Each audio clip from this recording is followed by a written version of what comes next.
O Mark Zuckerberg, fundador e CEO da Meta, né, empresa que controla Instagram, Facebook, WhatsApp, ontem simplesmente largou uma bomba nuclear na cabeça da esquerda globalista. Não é um exagero. Esse pessoal tem montado, nos últimos 10 anos pelo menos, uma estrutura global de censura, de perseguição, de repressão à direita, utilizando redes como as redes da Meta. Também utilizavam o Twitter, né, que foi comprado pelo Elon Musk e mudou de postura. Utilizam as redes do Google e agora eles perderam a maior das redes.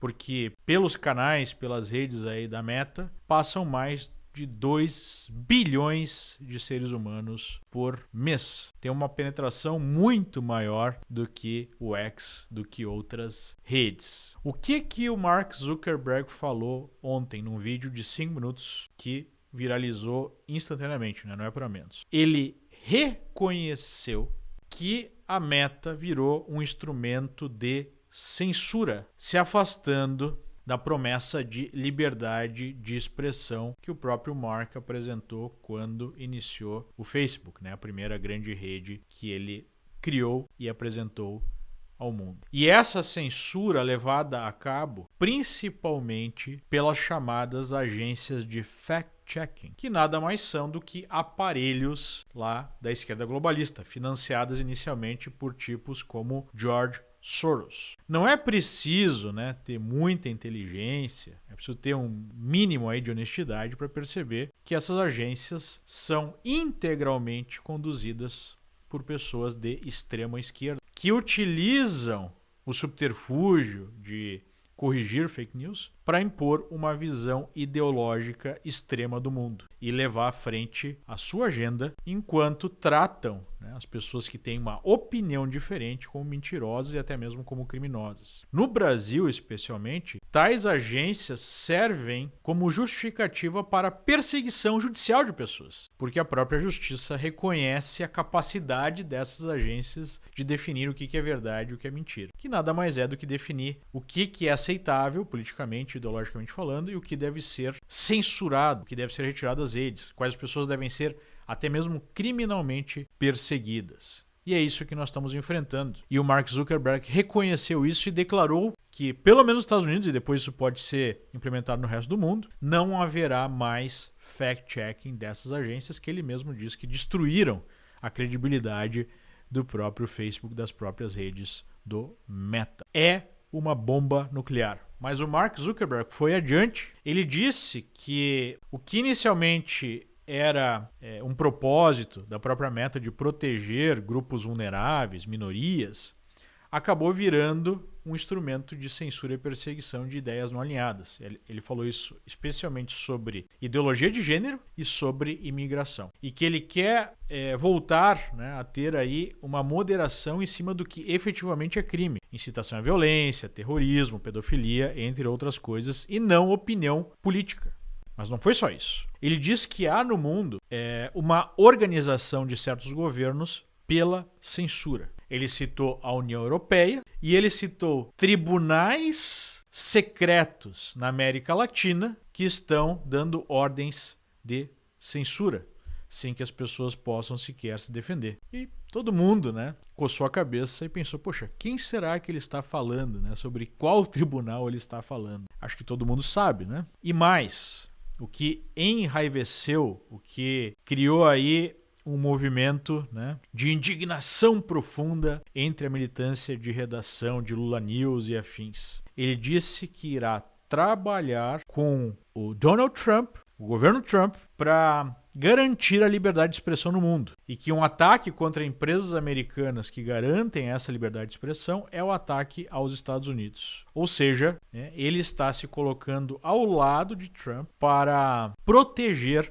a liberdade de expressão, não só no Brasil, mas no mundo. A reação foi instantânea. Poucos minutos depois dessa apresentação do Mark Zuckerberg, os militantes de redação, UOL, Globo e afins, já anunciaram, né, que Mark Zuckerberg haveria se ajoelhado a Donald Trump e estaria agora novamente permitindo todas as fake news da extrema-direita, todos os ataques à democracia da extrema-direita. Quando, na verdade, nós sabemos que é exatamente o inverso, porque esse pessoal sabe mentir.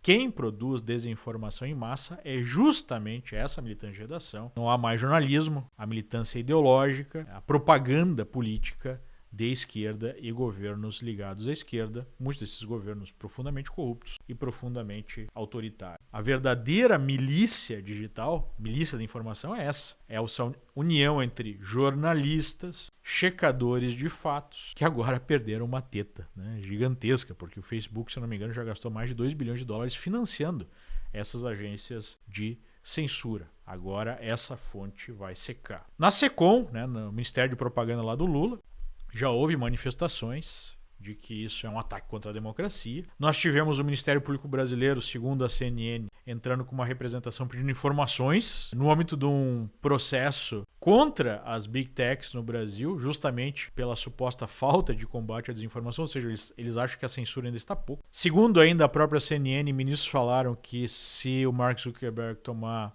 uma postura parecida com Elon Musk, de questionar, né, essa censura em curso no Brasil, as redes podem ter o mesmo destino que o X teve, quando o Elon Musk se negou a censurar mais pessoas. E eu fiquei pensando, né, uma coisa é tirar o X do ar, que já deu um baita barulho, não só no Brasil, mas no mundo. Nunca se falou tanto de Brasil quanto nessa censura contra o X, né?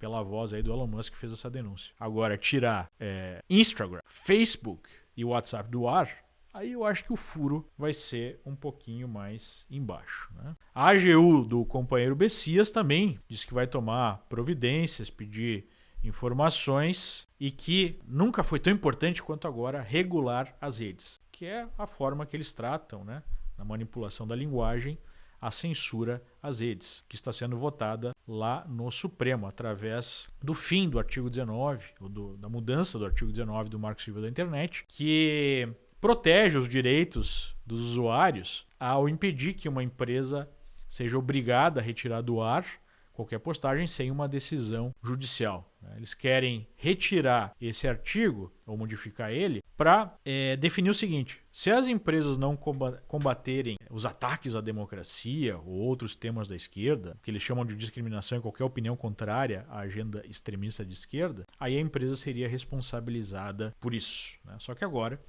essa briga não é mais apenas com o X, agora é com as redes da Meta e também com o próprio governo americano, liderado por Donald Trump, que deixou claro que terá como um dos seus pilares a defesa dos direitos fundamentais das pessoas, como o direito à liberdade de expressão. Obviamente que a esquerda já sentiu, né? Os próprios checadores de fato, obviamente, os agentes aí da censura, da perseguição, estão dizendo que essa decisão é uma tragédia. Essa decisão é um passo para trás. E os políticos de esquerda, como Orlando Silva, o comunista Orlando Silva, a comunista Manuela Dávila, já sentiram o baque e disseram que isso muda toda a guerra política, e isso é verdade, né? Obviamente que está ruindo a estrutura que a esquerda promoveu nos últimos anos. Mas teve um outro aspecto importante, uma outra revelação, uma confirmação, todo mundo já sabia, do Mark Zuckerberg, que ele disse que o governo Biden, o próprio governo Biden, forçou o Facebook, o Instagram, outras redes a promoverem a censura dos seus opositores. Ele disse isso com todas as letras. Segundo o Mark Benz, que tem feito um trabalho fantástico de revelar ao mundo, né, esse dedo estatal na censura global, dedo estatal americano, disse que o Mark Zuckerberg sempre teve um bom coração, mas não tinha espinha, não tinha coluna, ou seja, ele sempre se dobrou às pressões governamentais. Eu não sei se esse é o caso, eu não sei se ele é tão bem intencionado assim, tem um coração tão bom. Não podemos esquecer que ele foi o maior financiador da manipulação eleitoral de 2020, quando os democratas aprovaram, usando como desculpa a pandemia, o envio massivo de votos, né, de cédulas eleitorais por correio, e o Mark Zuckerberg deu $500 milhões para bancar ONGs esquerdistas que foram recolhendo esses votos que estavam nas mãos das pessoas, né, ajudando lá a preencher e tudo mais, para colocar o Biden na presidência. Então, eu não sei se o Mark Zuckerberg tem boas intenções ou não, mas o fato é que, pela circunstância, pela vitória cachapã de Trump, pela sinalização popular que ninguém, ou pelo menos a maior parte do povo, não aguenta mais esse império, né, essa ditadura do politicamente correto, essa manipulação em massa, esse fim das liberdades individuais, entre elas a liberdade de expressão. Por conta desse movimento político aqui nos Estados Unidos conservador, movimento de direita liderado por Trump, o Mark Zuckerberg está mudando a forma que a internet funciona, pelo menos aqui nos Estados Unidos, a partir de hoje, ainda antes da posse de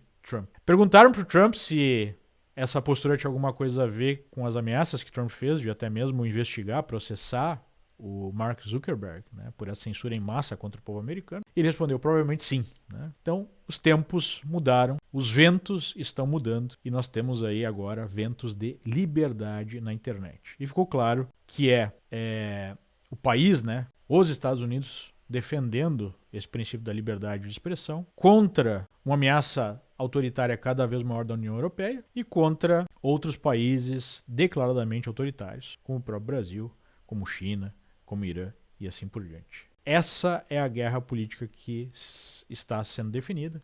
Isso vai ter impacto profundo, né, não só no Brasil, mas em todo o planeta.